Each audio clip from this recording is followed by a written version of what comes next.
Olá, Eduardo. Deusa Samu, boa Tudo bem? tarde. Tudo. Primeiramente, muito obrigado por você oferecer o seu tempo numa tarde de domingo. E se você... Obrigada a você pela oportunidade. Com essa pandemia, a gente não tem muito compromisso fora de casa, né? É verdade. É verdade. E eu queria agradecer já, de antemão também, a Thelma, que mediou esse encontro, que eu acredito que será muito significativo. Deusa, eu queria que você, em primeiro momento, se apresentasse, falasse um pouco da sua formação, da sua vivência, como psicóloga, como espírita. Sim, sim. Eu vou mandar um beijo também para a Thelma, foi ela que sugeriu, né, a live. Mandar um beijo para todos que estão aí nos acompanhando, prestigiando o nosso trabalho, agradecer a você pela oportunidade. Muito bem, eu sou psicóloga clínica, hospitalar, atendo pacientes em situação de terminalidade e sou especializada em luto, atendo pessoas vivendo perdas. Perdas não só por morte, né? Quando a gente fala em luto, toda vez que a gente está vivenciando uma perda, a gente entra no processo de luto. Então, eu atendo pessoas vivendo perdas. Terminou um relacionamento, tem perda. Mudou de cidade, tem perda. Ficou desempregado, tem perda. Morreu o cachorrinho, tem perda. Perdeu alguém da família, tem perda. Então, sempre que alguém está vivendo perda, existe o processo de luto. E eu atendo essas pessoas. Então, a minha pós-graduação é em tanatologia. Thanatos é o deus da morte na Grécia Antiga. Tanatologia é o estudo da morte e do morrer. Atendo na clínica pessoas também em sofrimento e trabalho divulgando a doutrina dos espíritos. Faço parte de um centro espírita que fica aqui em São Paulo, na região do Campo Belo, chama Seara Bendita, estou ali há 30 anos. Apesar de só ter 20, você percebeu, né? Eu também, eu caminho há 30 anos, mas eu só tenho 20. Então, eu sou mãe de 3 filhos, um deles desencarnado, e uma das razões pelas quais eu fui trabalhar com pessoas vivendo perdas. Então, o meu lema, atendendo pessoas em sofrimento, é uma frase de Emmanuel, mentor de Chico Xavier. Se não compreenderes a dor do teu irmão, fatalmente terás que passar por ela. Então é isso. Eu não sei como que você quer conduzir, você quer que eu fale um pouco sobre luto, e aí depois você abre para perguntas, pode ser assim, você que sabe. Pode. Aliás, é a primeira coisa que o primeiro assunto que eu tocaria é exatamente esse, né? O que é o luto? Luto é tudo que você faz para elaborar uma perda. Qualquer perda. Toda vez que você tem uma perda, qualquer perda, você entra num processo de luto. O luto tem fases e o luto, do ponto de vista teórico, dura um ano. Então, do ponto de vista teórico, então, teoricamente, você tem um ano para elaborar aquela perda. Mas eu costumo dizer que o luto é seu. Então, você vai elaborar no seu tempo, conforme a sua dinâmica, e essa sua dinâmica vai ser respeitada por mim. Deusa, em um momento como o que nós estamos vivendo agora, que na verdade, do ponto de vista social, não é tão diferente de outros tempos, no sentido de política econômica, vulnerabilidade, violência contra a mulher, racismo, tantas coisas que acontecem em nossa sociedade. Mas nesse momento do isolamento social, muitas pessoas perderam o seu emprego, até por uma questão de política econômica. Muitas pessoas acabaram tendo atritos em seus relacionamentos. E o luto, ele pode ser cumulativo, porque se o luto ocorre por meio da perda, se eu perco um trabalho no qual eu trabalhei por 20, 30 anos, eu tenho aí um processo de aceitação. De repente, juntamente com esse processo, o relacionamento termina. Né? Sim, sim. Você pode. Olha só, Eduardo, o que está acontecendo nesse momento em virtude da pandemia? Pandemia, pan significa tudo, né? Então, pandemia é todo o planeta. Todos nós estamos vivendo aí esse momento de desafio. E aí, do ponto de vista tanatológico, todos nós, o planeta inteiro, sem exceção, nós todos estamos vivendo um grande luto.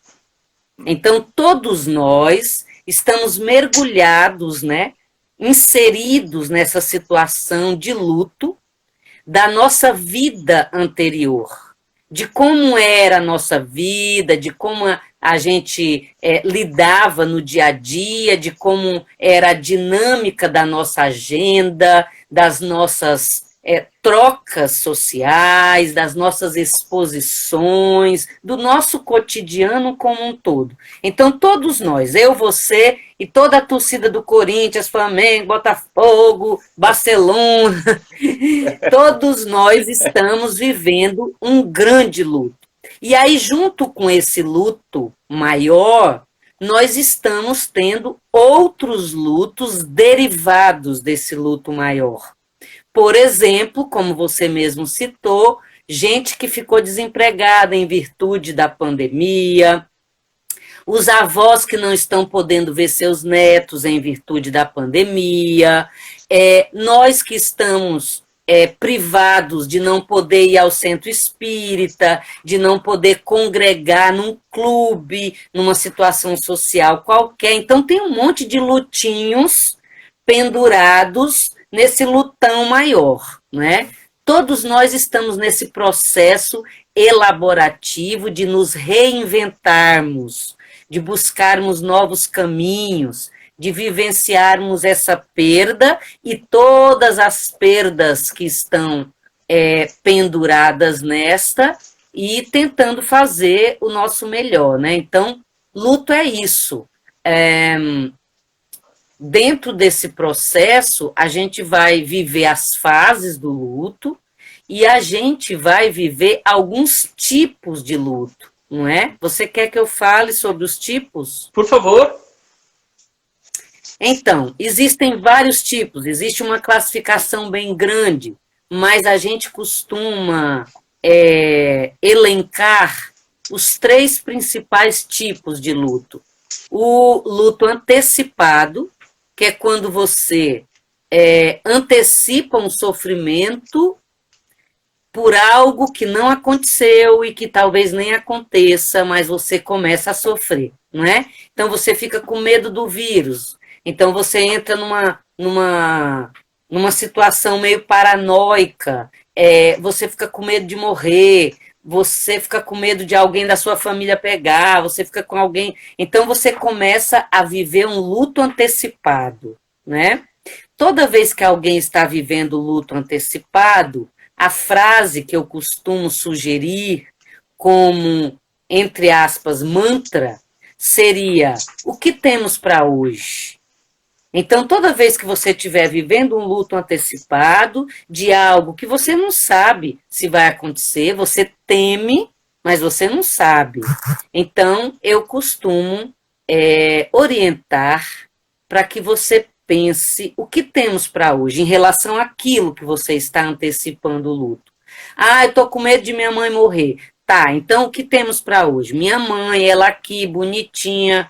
Então, eu vou lá, dou uns beijos nela, aproveito ela, agradeço e vivo hoje, né? Não sei se você chegou a ler um best-seller, acho que de 2010, do Eckhart Tolle, O Poder do Agora. Uhum. Então, o poder do agora, ele contempla justamente essa nossa movimentação, ou de estar no passado, ou de ir para o futuro, né?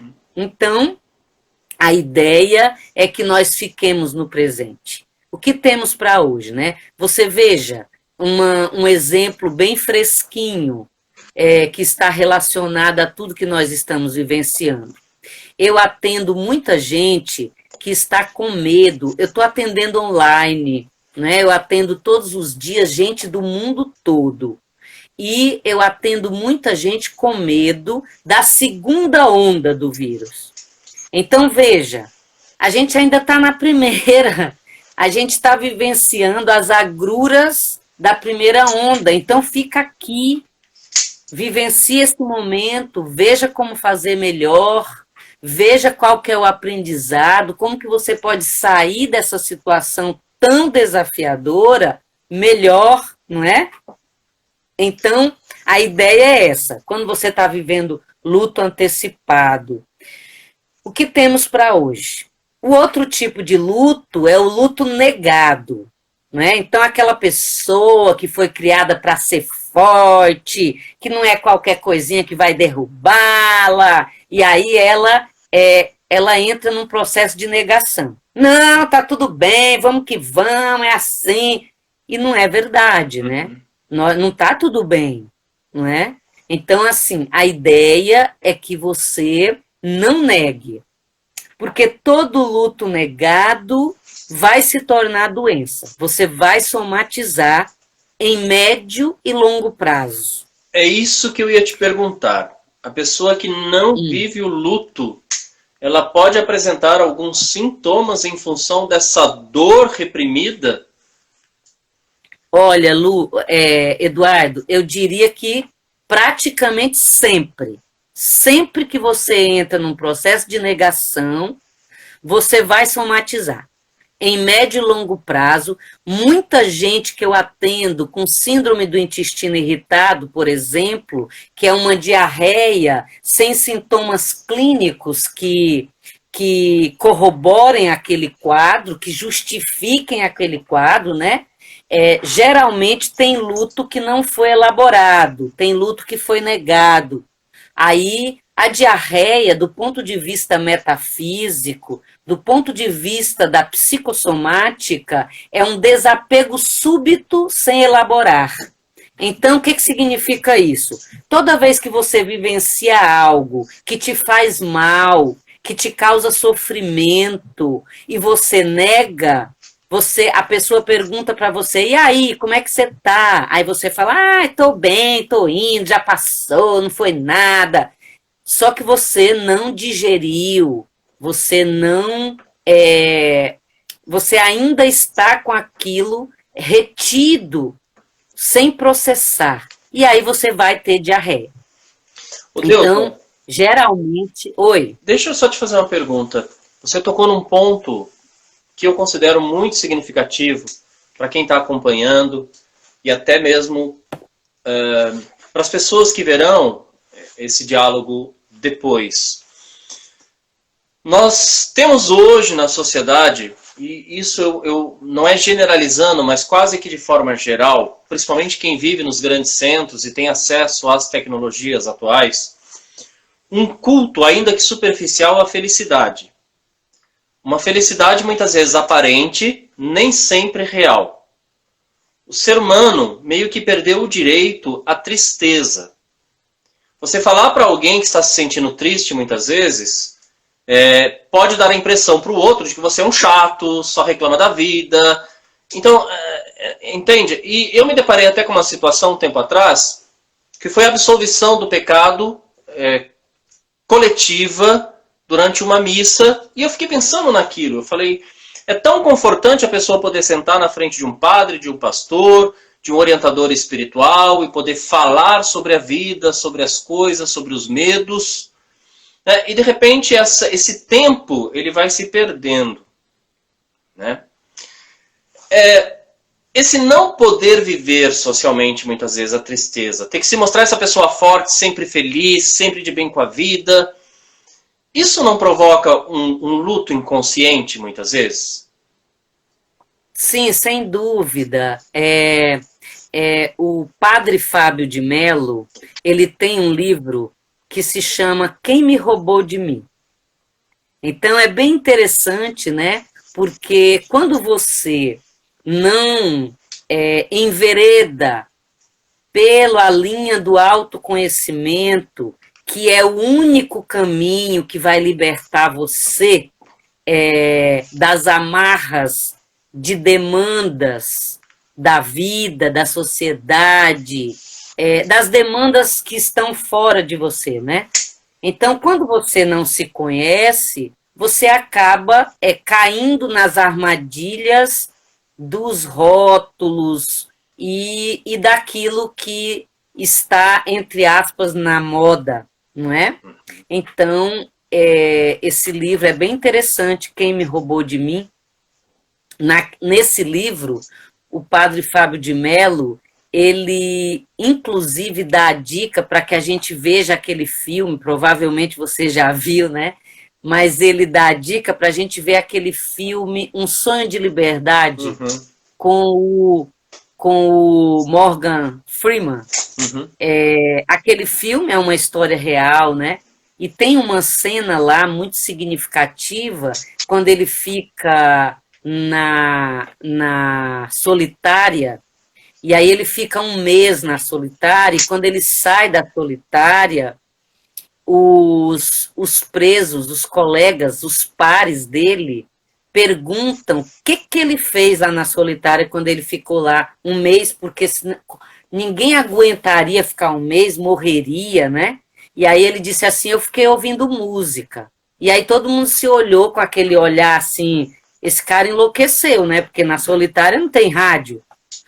E aí o amigo dele disse, mas como que você ouvia música se lá na solitária não tem nenhum aparelho de som? Ele disse, não, eu ouvia dentro de mim. Então, Eduardo, para a gente se libertar das demandas que vêm fora de nós, né, do que é bonito, do que é melhor, do que é mais importante, do que é... Então, a gente precisa ter um grau de autoconhecimento considerável para a gente se acolher, para a gente gerar um aporte de equilíbrio próprio e administrar a nossa suscetibilidade, né? Porque geralmente eu atendo pessoas vivendo luto e elas são, por exemplo, espíritas. A doutrina dos espíritos é a doutrina das respostas. E exatamente por ela nos dar respostas, ela tem o seu cunho consolador. Mas o fato dela nos dar respostas, o fato dela nos aparelhar para que nós possamos lidar melhor com o luto, não significa que ela vai nos imunizar de sentir, entendeu? Então eu atendo um monte de gente que nega o luto porque é espírita. E aí ela acha que já que ela é espírita, já que ela tem algum entendimento, ela não se dá o direito, entendeu? Então, isso é muito importante para a gente pensar também, para a gente ser grato pela doutrina, né?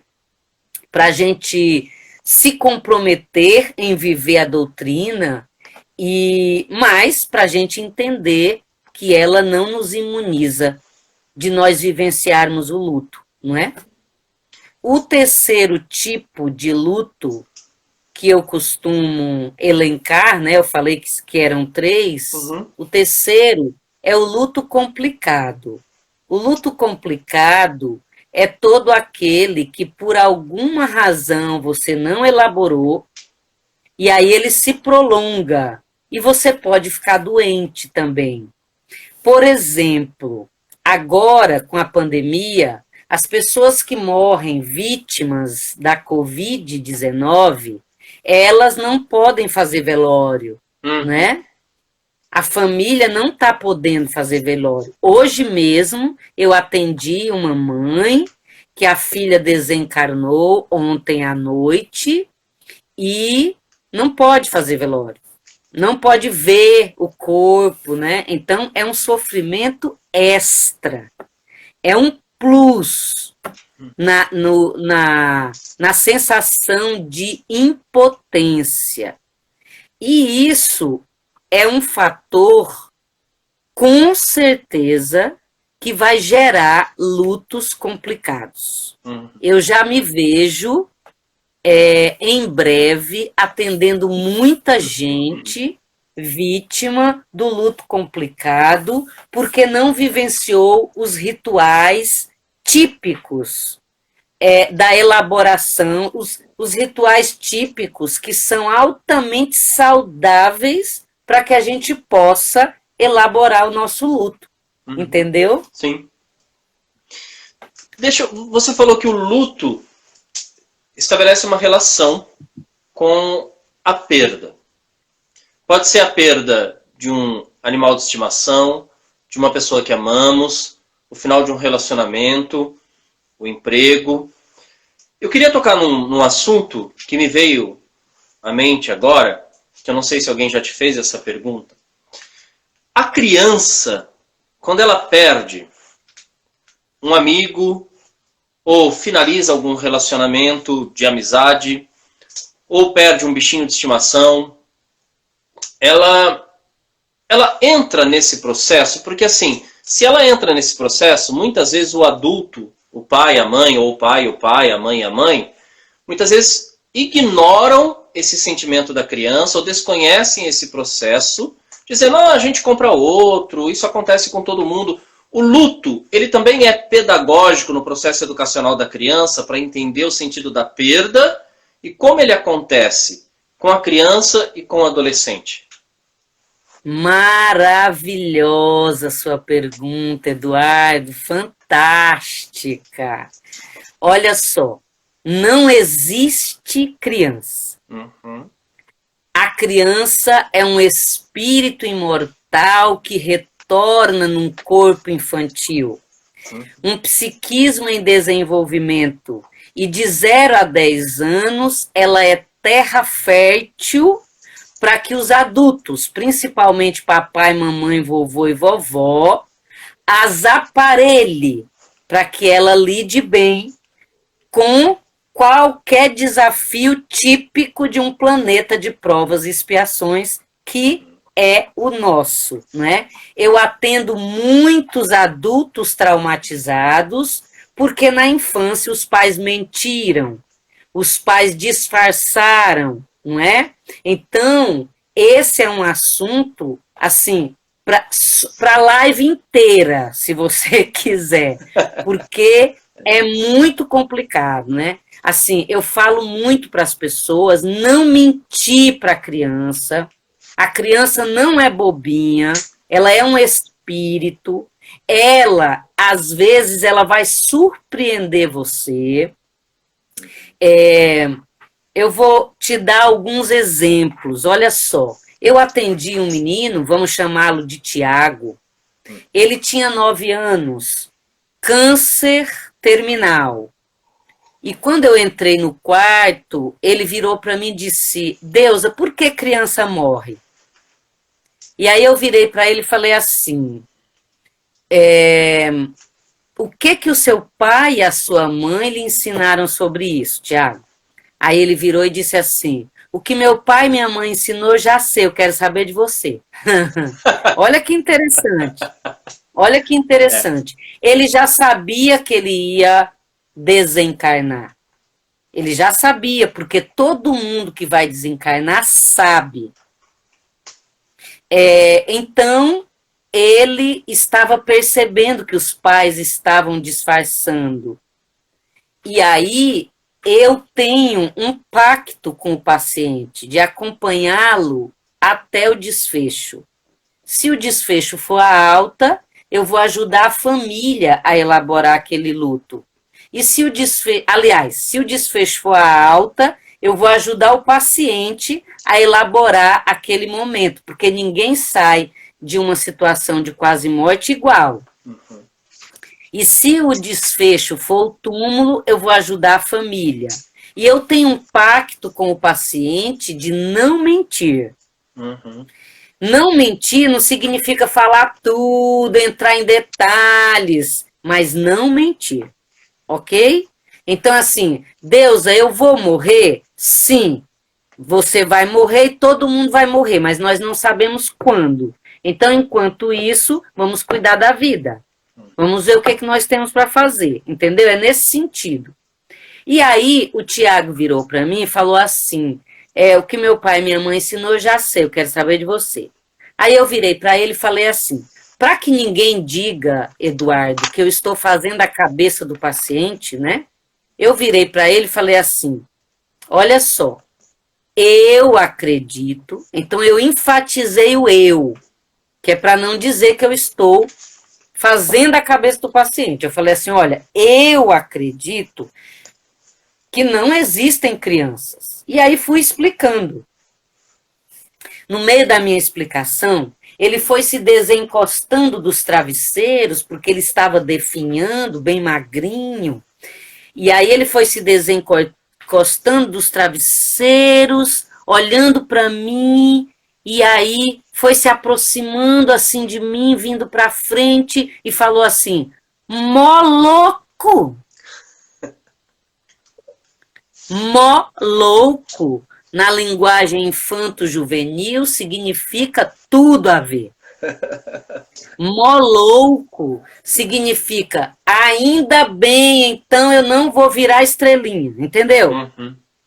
Virar estrelinha em São Paulo é uma desgraça total.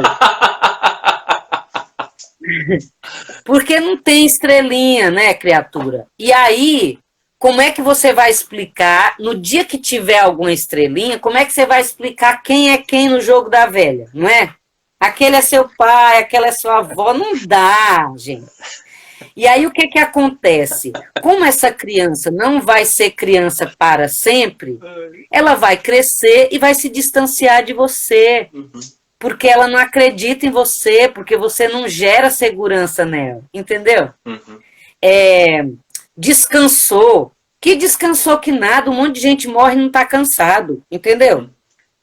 Então, tudo isso é importante. A gente, se você não sabe como falar, você busca ajuda profissional, mas não minta.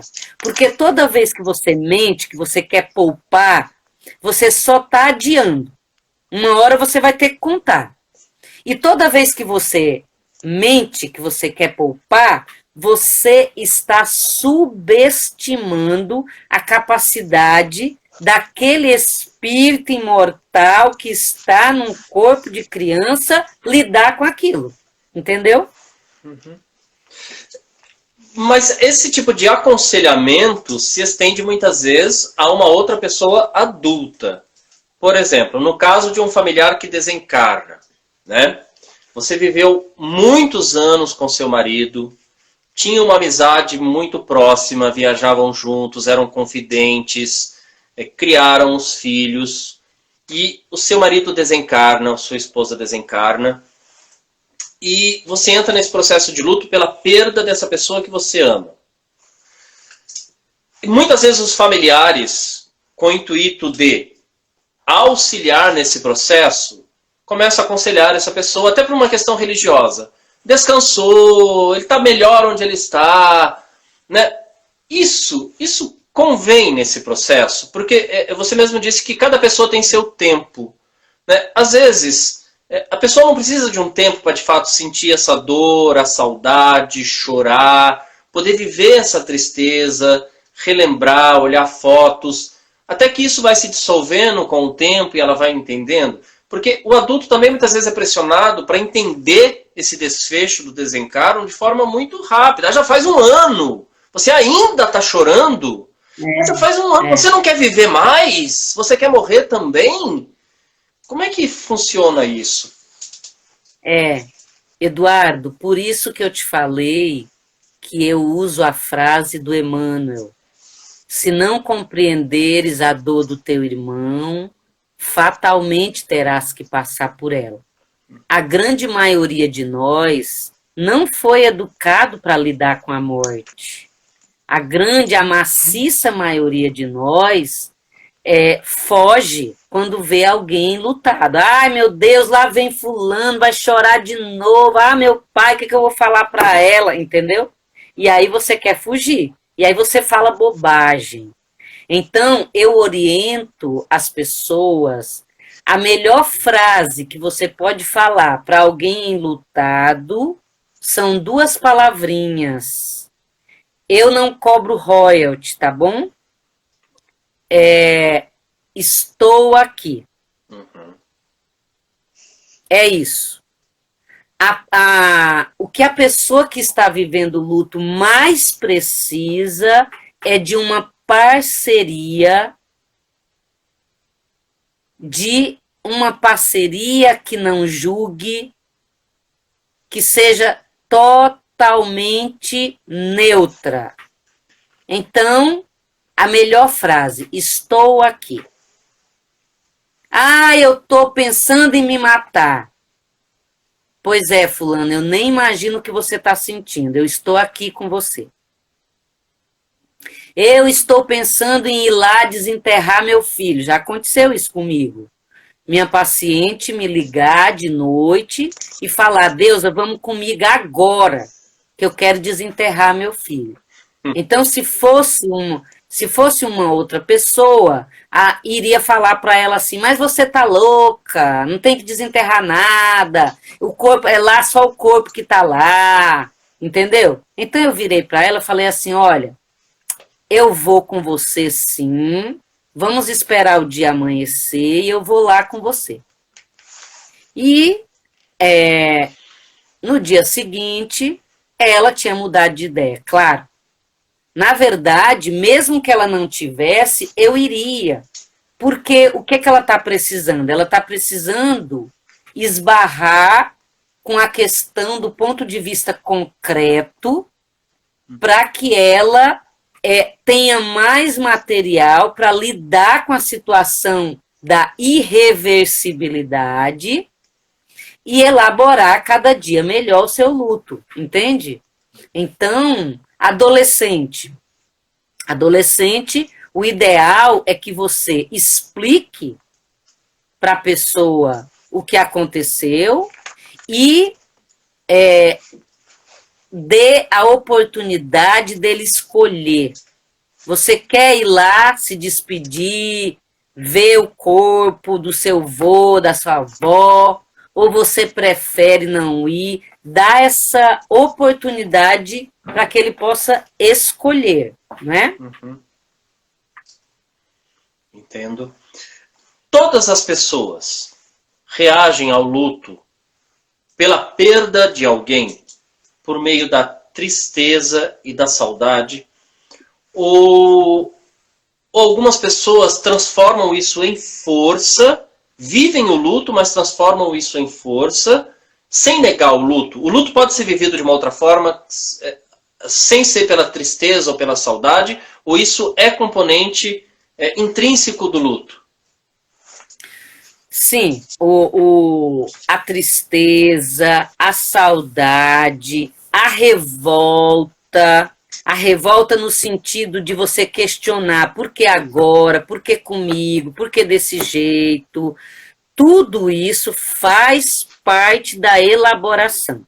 O fato de você elaborar bem e transcender a dor, né? Usar aquele material para ajudar outras pessoas, para fazer, por exemplo, como a mãe do Cazuza fez, né?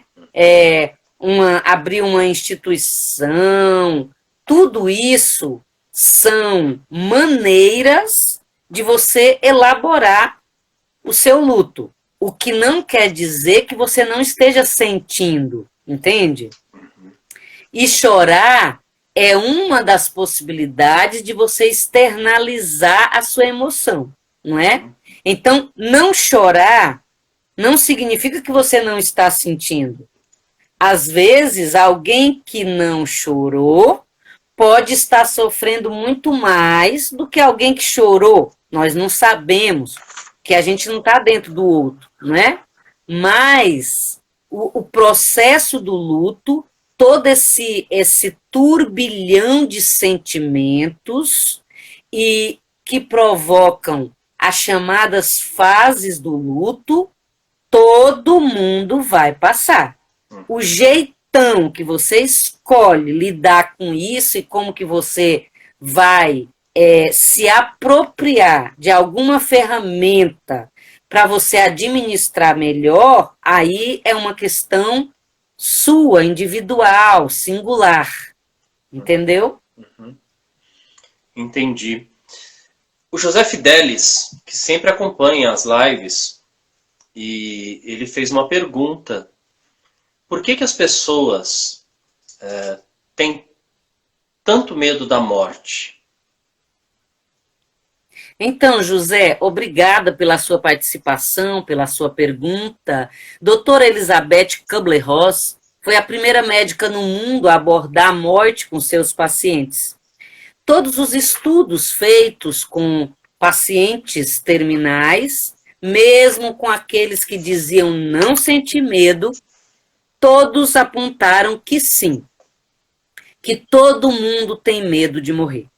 Na verdade, do ponto de vista psicológico, não é exatamente o medo de morrer. É o medo de perder o controle, não é? Então, isso do ponto de vista psicológico. Porque nós imaginamos controlar um monte de coisas. E a morte você não tem como controlar, você não tem como prever. Ah, eu vou desencarnar dormindo, e aí vai chegar um aeróbus na minha porta, e aí eu entro no aeróbus, hashtag partiu nosso lar. Não é assim. Não é assim. Cada caso é um caso, não é? E a gente teme perder o controle, a gente teme. Isso do ponto de vista psicológico. Do ponto de vista espírita, nós aprendemos na doutrina que nós estamos sob a égide de leis. Leis comandadas pela inteligência suprema que é Deus. E uma dessas leis é a chamada lei de conservação. Então, todos nós tememos a morte, porque nós temos essa lei que nos protege, não é? Senão, se a gente tivesse essa certeza tão clara, tudo tão lúcido, a gente não ia levar tão a sério, né? Então, é para nos proteger mesmo. Eu assisti uma palestra sua, que aliás eu achei assim sensacional, porque eu vivenciei isso na minha família. Quando um familiar está em coma, eu pensei nisso, inclusive, nesse momento, né? Muitas vezes a família, ela entra nesse luto antecipado, porque ela não tem controle sobre o que pode acontecer com o corpo daquela pessoa. Mas você disse na sua palestra algo que foi muito significativo para mim, sabe, Deusa? Vai lá, canta, conversa, perdoa, porque o espírito não fica em coma. Você poderia comentar um pouco sobre isso? Sim. O espírito não entra em coma. Então, o ideal é que naquele momento, naqueles dias, naquele mês, naquele ano, o tempo que a pessoa esteja em coma, você capitalize aqueles momentos a favor da sua relação com ela e a favor do que você pode fazer para colaborar com aquela pessoa, né? Então, geralmente, eu gosto muito de um autor chamado James Van Praagh. É um autor americano, ele é uma espécie de Chico Xavier nos Estados Unidos, ele tem muitos livros. Então, ele nos mostra que nós não entramos em coma, ele nos mostra que ninguém morre. E eu entendo que a gente precisa conversar com o paciente. E eu já tive vários exemplos na minha prática de pacientes que estavam em coma, voltaram e narraram várias coisas que aconteceram naquele período, no tempo que ele ficou no processo de coma, né? E nós temos também aqui no Brasil a doutora Sônia Rinaldi, que estuda transcomunicação instrumental. Para quem não sabe, transcomunicação instrumental é o contato com espíritos dispensando o médium. E de uns anos para cá, precisamente de 2017 para cá, a doutora Sônia está estudando o contato com espíritos não desencarnados, mas que estão em coma. Então, é muito importante a gente se dar conta disso, a gente saber que existem estudos nessa área, e se você tem alguém que está em coma, vai lá, conversa, se dispõe a resolver alguma coisa para a pessoa, algum assunto pendente. Eu falei do James porque eu lembrei desse livro dele que se chama Assuntos Pendentes. É maravilhoso. Então, vai lá, conversa com a pessoa. Nos meus livros, Eduardo, eu abordo casos. Meus livros são casos. Cada página eu vou contando casos que eu atendi, não é? Então, nos meus livros tem vários casos. Um deles, que é bem recente, eu estava atendendo num grande hospital de São Paulo e o meu paciente virou para mim e disse assim: Deusa, eu falei para ele, o que eu posso fazer por você? O médico falou que já não há mais o que fazer. O que você gostaria que eu fizesse? Se eu puder, eu vou fazer. E aí ele disse assim: Deusa, eu quero de você 3 coisas. A primeira, eu não quero morrer desse jeito. Aí apontou para o parceiro de UTI, que estava todo cheio de aparelho, todo cheio de coisa. Ele falou: Deus, eu não quero morrer desse jeito aí. Muito bem. A segunda coisa, Deusa, eu queria ver a minha cachorrinha. Porque tem hospitais, Eduardo, a grande maioria, que não permite que entre o animal. E para que o animal entre, tem todo um ritual. Você tem que provar que você levou ele naquele dia no pet, que ele está com as vacinas em dia, que ele está de banho tomado, entendeu? É toda uma burocracia. Então, ele me pediu para ver o cachorrinho. Muito bem. E a terceira coisa, ele queria fazer as pazes com o irmão dele, que ele estava há mais de 3 anos sem falar com o irmão dele, e o irmão dele estava no sul. Então, eu tratei de providenciar tudo isso, e depois que tudo isso aconteceu, a parte mais difícil foi a do irmão. Mas deu certo. Aí depois que tudo aconteceu, ele partiu. Havia uma espera para que isso se realizasse. Sim. Não é à toa que Jesus disse: reconcilia-te com teu inimigo enquanto está a caminho com ele, não é? Sim. Essa questão da morte, né, de um familiar, a perda de um animal de estimação, ou o fim de um relacionamento, a saída do emprego, essa morte concreta, essa passagem, ou essa morte simbólica que nos afasta daquilo que fazíamos, eu queria lhe fazer uma pergunta. Muitas vezes a educação ela pode ser castradora. ela não ouve aquilo que o adolescente fala, o que o adolescente deseja, e em vários momentos a falta de diálogo e de ouvir os motivos que levam a um determinado comportamento. Por exemplo, o adolescente ele não gosta de ir à escola, né? Ou entre tantas outras coisas. Isso pode configurar a morte do desejo, e essa morte do desejo, em alguns momentos, pode somatizar em depressão, sem que os pais percebam que eles foram minando esse desejo por falta do diálogo e foram colocando em prática uma educação castradora. Isso também coloca a pessoa numa situação de luto a partir da morte do seu desejo? Ou não?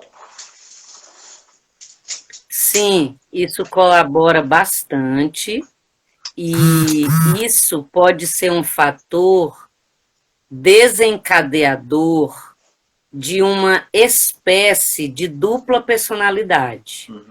Então, a pessoa, ela percebe que ela não vai ter o espaço que ela precisa na família, na casa dela, com as figuras mais importantes na vida dela, e ela vai desenvolver um outro tipo de personagem, né? Então, em casa ela vai ser de um jeito, e com os amigos, na escola, no clube, em outros espaços, ela vai ser diferente. Tá. Além do quadro de depressão, né? Além do quadro também, às vezes, de ansiedade, né? E aí uma pergunta, acho que um pouco... As pessoas, muitas vezes, elas tentam curar o luto. O luto é um tempo. O luto é um estágio. Eu penso como uma necessidade. É preciso viver o luto. Mas, às vezes, as pessoas, em função desse culto à felicidade, dessa não autorização de viver a tristeza, a saudade, muitas vezes elas tentam romper esse luto, essa tristeza, essa dor, essa saudade, a partir do uso de algum psicotrópico, que induz a ela a sensação de satisfação e de felicidade. Né? Isso melhora o humor, isso melhora, mas não cura a ferida. Como é que você vê Eu isso? costumo... eu não sou a favor do uso de psicofármacos só em última instância. Eu oriento para que o paciente busque o processo psicoterápico, porque qualquer remédio vai agir no efeito. A gente precisa ir na causa.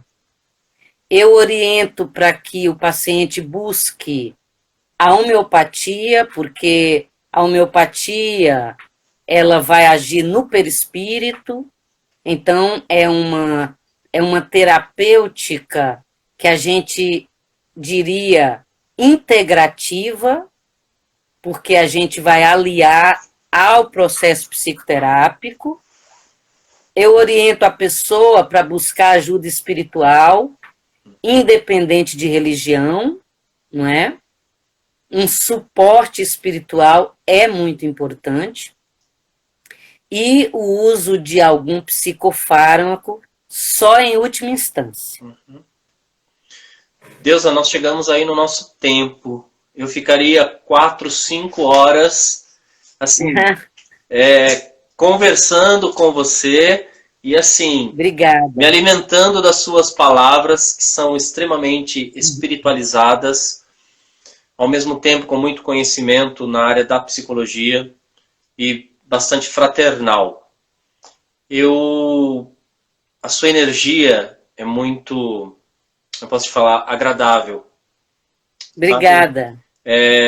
Então assim, eu passaria 5, 6 horas. Eu queria que você desse suas considerações finais sobre esse diálogo, sobre esse tema.